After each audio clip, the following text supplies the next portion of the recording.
প্রিয় শিক্ষার্থী, তোমরা সবাই কেমন আছো? আশা করি ভালো আছো। করোনার এই মহামারীতে স্কুল, কলেজ, শিক্ষা প্রতিষ্ঠান সব কিছু বন্ধ রয়েছে। এর জন্য তোমরা হয়তো বাসায় রয়েছো এবং বাড়িতে থাকবে, কারণ বাড়িতে থাকলে নিরাপদ থাকা যাবে। দীর্ঘদিন স্কুল এবং কলেজ প্রতিষ্ঠান সকল কিছু বন্ধ রয়েছে, যার কারণে তোমরা বিদ্যালয়ে আসতে পারতেছো না। এই জন্য ইস্পাহানি হাই স্কুল তোমাদের জন্য অনলাইন ক্লাস আয়োজন করেছে। আমি সেই অনলাইন ক্লাসের একটি অংশ হিসাবে আজকে অষ্টম শ্রেণীর ইংরেজি সাবজেক্টের একটি টপিকস তোমাদেরকে পড়াবো, তোমাদের সাথে আমরা আমি শেয়ার করব। সেই অষ্টম শ্রেণীর একটি টপিক্সের নাম হলো, আমি যেটা পড়াবো তার নাম হলো changing sentence. Changing sentence.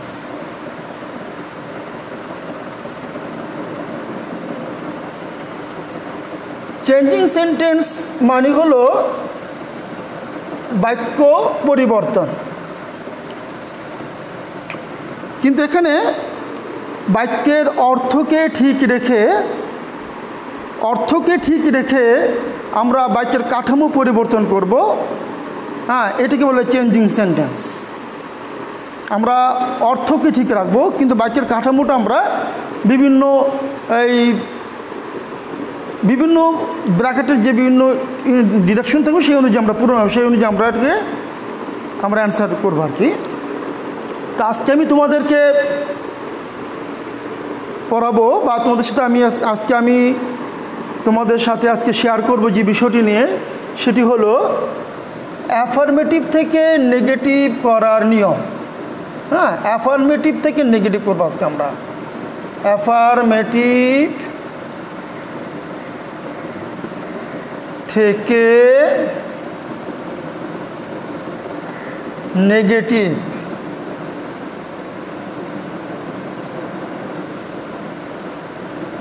Negative করবো আজকে। অ্যাফার্মেটিভ থেকে নেগেটিভ করো, এখানে আমরা আজকে এই বিষয় নিয়ে আমরা আজকে কথা বলবো। হাবোধক থেকে নাবোধক। হাবোধক থেকে নাবোধক করতে গেলে আমরা কতগুলো রুলস নিয়ে আমরা আলোচনা করব, কতগুলো নিয়ম তোমাদেরকে শেখাবো, যে নিয়মগুলো শিখলে তোমরা খুব চমৎকারভাবে তোমরা হাবোধক থেকে নাবোধক অথবা নাবোধক থেকে হাবোধক বাক্য তৈরি করতে পারবে। ঠিক আছে? তোমরা কি প্রস্তুত? ওকে, এবার আসো। প্রথমে যে রুলস নিয়ে আমি আলোচনা করব, প্রথম যে রুলসটা রয়েছে নাম্বার 1, রুলস নাম্বার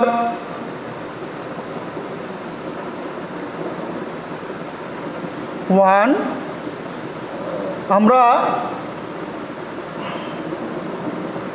আমরা লিখতে পারি এখানে রুলস নাম্বার 1-এ ওয়ানলি অথবা অ্যালোন, এই দুটো বাক্যের ভিতরে ওয়ানলি বা অ্যালোন থাকলে আমরা এটাকে কি করে পরিবর্তন করব তার নিয়মটা আমি তোমাদের সাথে শেয়ার করতেছি। খেয়াল করো, বাক্যের ভিতরে ওয়ানলি বা অ্যালোন থাকলে এই ওয়ানলি বা অ্যালোনের পরিবর্তে আমরা none but, nothing but, not more than অথবা নট লেস দ্যান এগুলো আমরা বসাতে পারি। ঠিক আছে? অনলি বা অ্যালোনের পরিবর্তে যেখানে অনলি থাকবে ওখানে নান বাট বা নাথিং বাট বা নট মোর দ্যান বসবে। এখন কোথায় কোথায় নান বাট, কোথায় নাথিং বাট, কোথায় নট মোর দ্যান বসবে সেই বিষয়গুলো আমি তোমাদেরকে বলছি। নান বাট। নান বাট বসবে ওয়ানলি এর পরে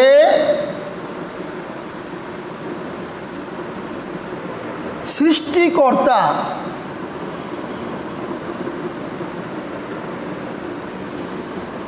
ওয়ানলি এর পরে সৃষ্টিকর্তা অথবা কোনো ব্যক্তি থাকলে আমরা ওয়ানলি এর পরিবর্তে আমরা নান বাট বসাবো।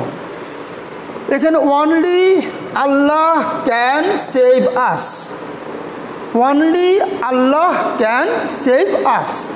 হ্যাঁ, এখানে আমরা বাক্যটাকে যদি আমরা দেখি যে ওয়ানলির পরে রয়েছে আল্লাহ, সৃষ্টিকর্তা, আমাদের ক্রিয়েটর, তাহলে এখানে আমরা ওয়ানলির পরিবর্তে দেব, আমরা এর উত্তর লিখতে পারি নান বাট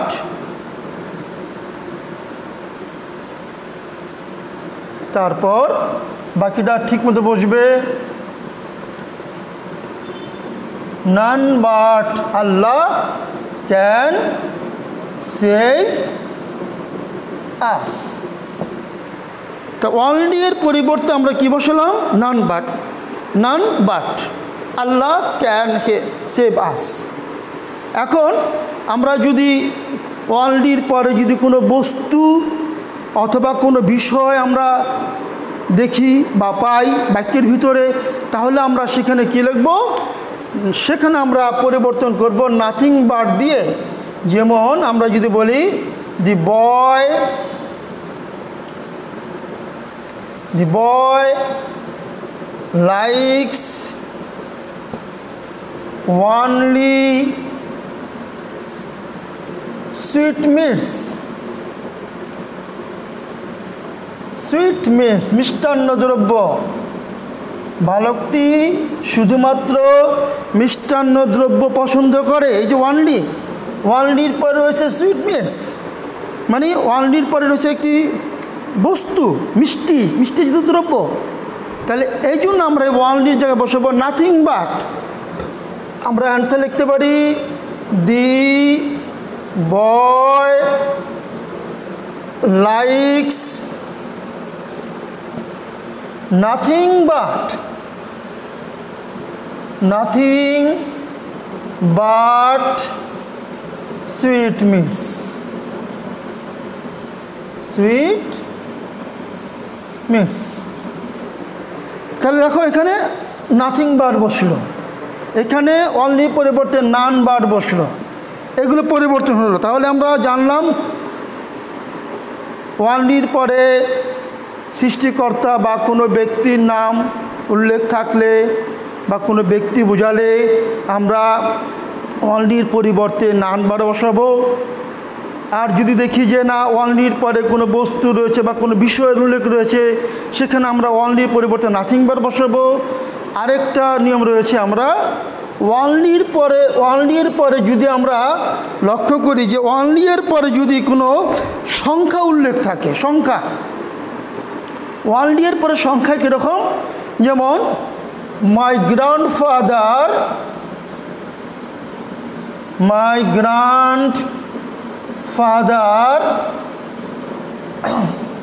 ইজ ওয়ানলি 92, বিশাল ব্যাপার, তাই না?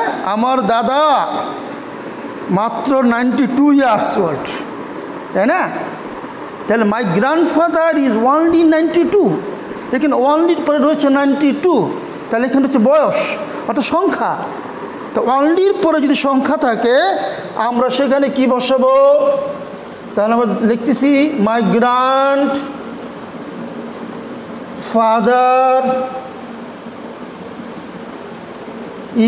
ইজ, এইখানে not more than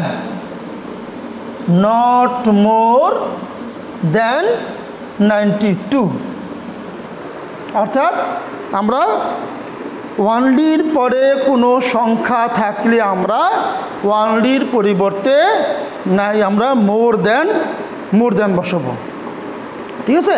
not more than বসাবো আমরা ওয়ানলি এর পরিবর্তে। এই হলো আমাদের ওয়ানলি এর নিয়ম। রুলস নাম্বার 1, বাক্যের ভিতর ওয়ানলি বা অ্যালোন থাকলে আমরা এইগুলো বসাতে পারি। তাহলে আমরা আরেকটু সামারিতে আসি। ওয়ানলির পরে সৃষ্টিকর্তা বা কোনো ব্যক্তি থাকলে ওয়ানলির পরিবর্তে নান ভার্ব বসবে।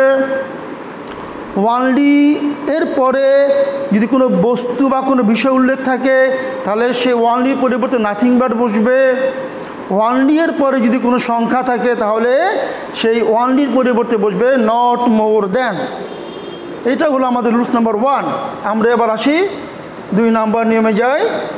2 নম্বর নিয়মে যদি আমরা যাই তাহলে আমরা দেখব 2 নম্বরে আমরা আসি বাক্যের ভিতরে মাস্ট থাকলে, মাস্ট MUST এর অর্থ কি? অবশ্যই। ঠিক আছে, বাক্যের ভিতরে আমরা যদি রুলস নাম্বার 2তে আমরা যাই, রুলস নাম্বার 2 কি সেটা? আমরা সেটা হবে মাস্ট, MUST, মাস্ট। বাক্যের ভিতরে মাস্ট থাকলে আমরা এর পরিবর্তে বসাবো ক্যান নট বাট, অথবা ক্যান নট হেল্প। আমরা বাক্যের ভিতরে মাস্ট থাকলে, বাক্যের ভিতরে মাস্ট থাকলে মাস্টের পরিবর্তে আমরা ক্যান নট বাট বা ক্যান নট হেল্প বসাবো। আমরা এই দুটোর যে কোনো একটা বসাতে পারি। তবে ক্যান নট হেল্প যদি বসাই, ক্যান নট হেল্প যদি বসাই তাহলে আমাদের মাস্টের পরে যে ভার্বটা রয়েছে সে ভার্বের সাথে আইএনজি যোগ করতে হবে। আর যদি আমরা ক্যান নট বাট বসাই তাহলে শুধু মাস্টের পরিবর্তে ক্যান নট বাট বসিয়ে বাকি অংশ বসালেই বাক্যটা সঠিক হবে। একটা উদাহরণ দিচ্ছি, খেয়াল করো। We must follow the rules of health. A must. We must follow the rules of health. আমরা এই মাস্টের পরিবর্তে বসাবো can not but. We can not but, বাকিগুলো বসিয়ে দেব ঠিক মতো, কোনো পরিবর্তন হবে না।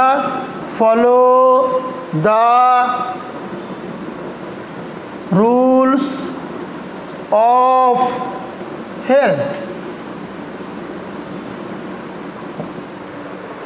তাহলে আমরা দেখলাম মাস্টের পরিবর্তে বসে can not but, can not but. কিন্তু আমরা এটাকে যদি আমরা অন্য অপশনে যাই, যদি আমরা ক্যান নট হেল্পে যাই তাহলে কী হবে? We can not help. ঠিক আছে, আমরা ক্যান নট বাদের, ক্যান নট বাট এর পরিবর্তে আমরা ক্যান নট হেল্প দিলাম। এরপর আমরা মূল ভার্ব হলো ফলো, হবে following, following the rules of health. ঠিক আছে, তাহলে আমরা দুটো নিয়ম পেলাম, এখানে আমরা দুটো অপশন পেলাম, একটি ক্যান নট বাট, একটি ক্যান নট হেল্প। তাহলে এবার শোনো, বাক্যের ভিতরে মাস্ট থাকলে মাস্টের পরিবর্তে ক্যান নট বাট অথবা ক্যান নট হেল্প বসবে। ক্যান নট বাট বসালে কোনো পরিবর্তন হবে না পরবর্তী অংশগুলো। কিন্তু ক্যান নট হেল্প বসালে মূল ভার্বের সাথে আইএনজি যোগ করতে হবে। ওকে, নাম্বার 3, আমরা রুলস নাম্বার 3-এ যাচ্ছি এখন। রুলস নাম্বার 3,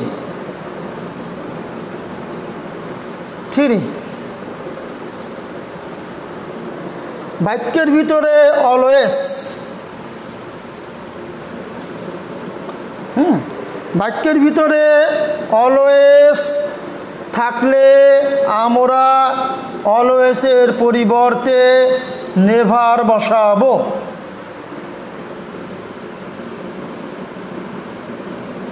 ওকে, অলওয়েজ বাক্যের ভিতরে অলওয়েজ থাকলে অলওয়েজের পরিবর্তে আমরা কি বসাবো? নেভার বসাবো। অলওয়েজ মানে সর্বদা, নেভার মানে কখনো না। তাহলে বাক্যের ভিতরে যদি আমরা অলওয়েজ দেখি তাহলে অলওয়েজের জায়গায় আমরা কী লিখব? নেভার। এবং নেভার বসানোর পরে অলওয়েজের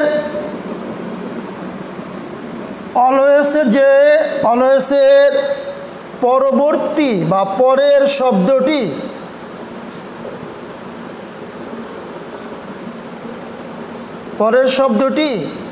শব্দটির অর্থ বিপরীত অর্থ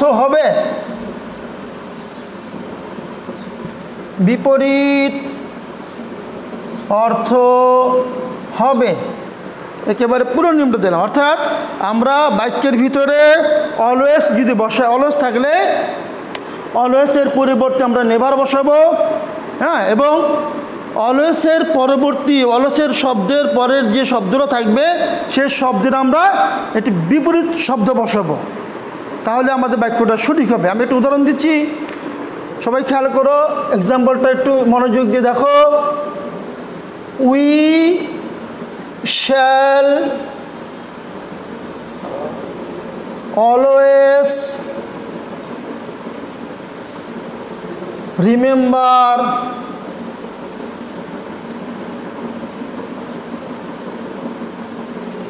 our freedom fighters.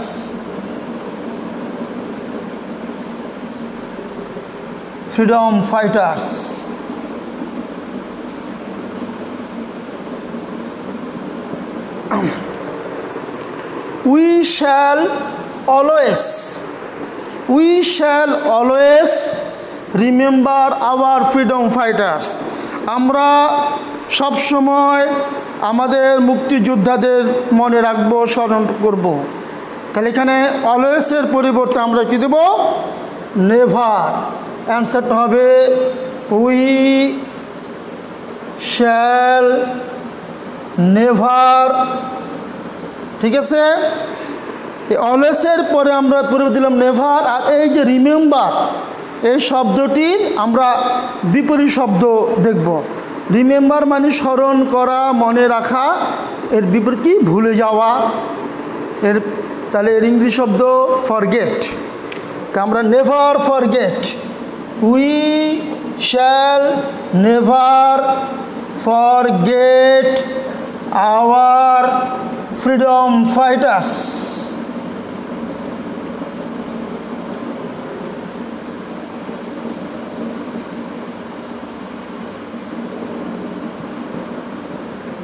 আমরা কখনোই আমাদের মুক্তিযোদ্ধাদের ভুলব না, এর অর্থ তাই।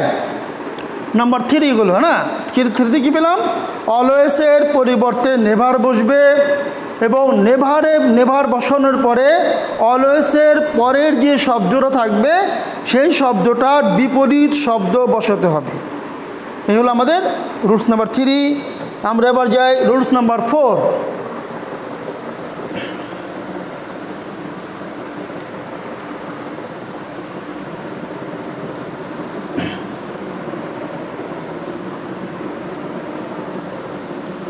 রুলস নাম্বার 4-এ আমরা দেখব বাক্যের শুরুতে এভরি, EVERY, বাক্যের শুরুতে এভরি প্লাস মানে এভরি এর পর বডি অথবা one, every body, every one, অথবা আমরা এখানে বা দিয়ে দিই, অথবা যে কোনো নাম থাকলে, যে কোনো নাম থাকলে আমরা কি করব? বাক্যের শুরুতে এভরির পরে বডি, এভরির পরে ওয়ান, এভরির পরে যে কোনো নাম, every father, every mother, every family, every rose, হ্যাঁ ইত্যাদি। অর্থাৎ এভরির পরে কোনো নাম থাকলেও আমরা এই নিয়মটা কী নিয়ম আমি তোমাদের চেষ্টা করতেছি শেখানোর জন্য। আমি তোমাদের বলতেছি যে তাহলে কী করবো, আমরা যে কোনো নাম থাকলে আমরা কী করবো? দেখো, এভরি এর পরিবর্তে এভরি এর পরিবর্তে আমরা বসাবো there is no, there is no বসবে। এভরি এর পরিবর্তে দেয়ার ইজ নো বসবে, এভরি এর জায়গায় আমরা দেয়ার ইজ নো বসাবো। এরপর কি করব? এরপর এভরি এর পরের অংশটুকু, এভরি এর পরের অংশটুকু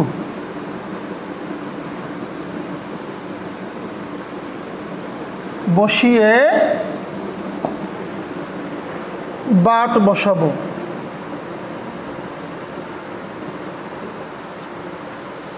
ঠিক আছে? এভরি এর পরে অংশটুকু বসিয়ে আমরা বাট বসাবো। কীরকম?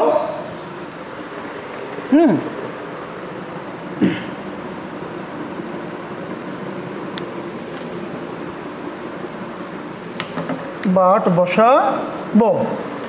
তাহলে আমরা দেখলাম যে এভরি এর পরিবর্তে দেয়ার ইজ নো বসাবো। এরপর এভরি এর পরের যে অংশ থাকবে, যে ওয়ান, বডি বা যে কোনো নাম, এই অংশটুকু বসবে, বসিয়ে আমরা বাট বসাবো। এরপর বাকি অংশ, এরপর বাকি অংশ বসবে। ঠিক আছে? তাহলে আমরা খেয়াল করলাম যে এভরি এরপর বডি, এভরি এরপর ওয়ান, এভরি এরপর যে কোনো নাম থাকলে আমরা এভরি এর পরিবর্তে দেয়ার ইজ নো বসাবো, এবং এরপর এভরি এর পরে যে অংশটুকু থাকবে সেই অংশটুকু বসিয়ে আমরা বাট দিব, এরপর বাকি অংশ বসাবো। আমি একটা উদাহরণ দিচ্ছি তোমাদের জন্য। সরি,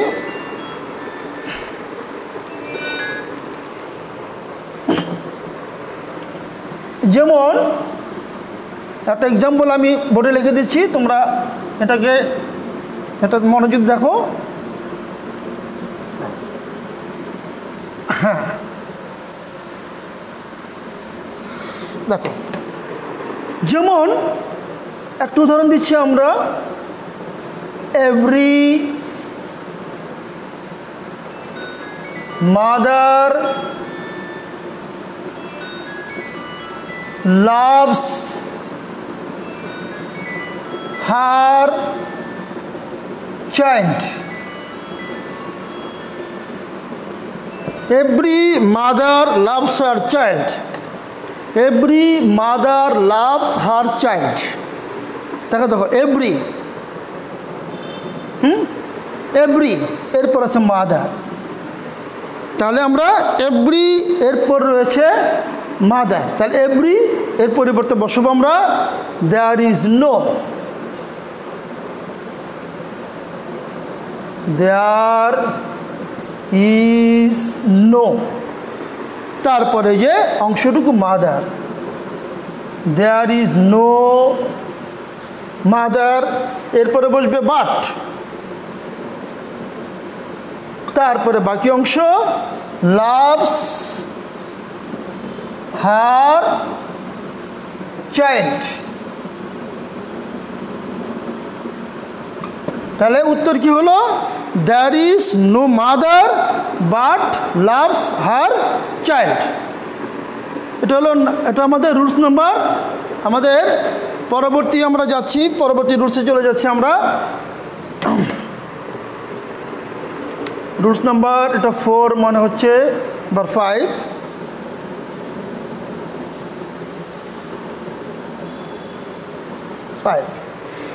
5 নম্বরে আমরা যদি, তাহলে আমরা 5 নম্বরে আমরা যদি লিখি জানি যে বাক্যের ভিতরে সাহায্যকারী ক্রিয়া থাকলে, অর্থাৎ বাক্যের সাবজেক্টের পরে কোনো সাহায্যকারী ক্রিয়া থাকলে সাহায্যকারী ক্রিয়ার পর নট দিব, নট বসাবো, এবং সেই সাহায্যকারী ক্রিয়ার পরে যে শব্দটা থাকবে সেই শব্দের বিপরীত শব্দ বসাবো। তাহলে আমাদের পরবর্তী নিয়মটা হয়ে যাবে। এটা কীরকম? যেমন he is an honest man, he is an honest man, তাহলে কী হবে? হি ইজ নট এ অনেস্টের বিপরীত হলো ডিসঅনেস্ট, তাহলে he is not a dishonest man. এইভাবে আমরা এই নেগেটিভগুলো করব, অ্যাফার্মেটিভ নেগেটিভগুলো করব। পরবর্তী নিয়মগুলো আমি তোমাদেরকে পরবর্তী ক্লাসে তোমাদের সাথে শেয়ার করব। ঠিক আছে, আজকে এ পর্যন্তই, ধন্যবাদ।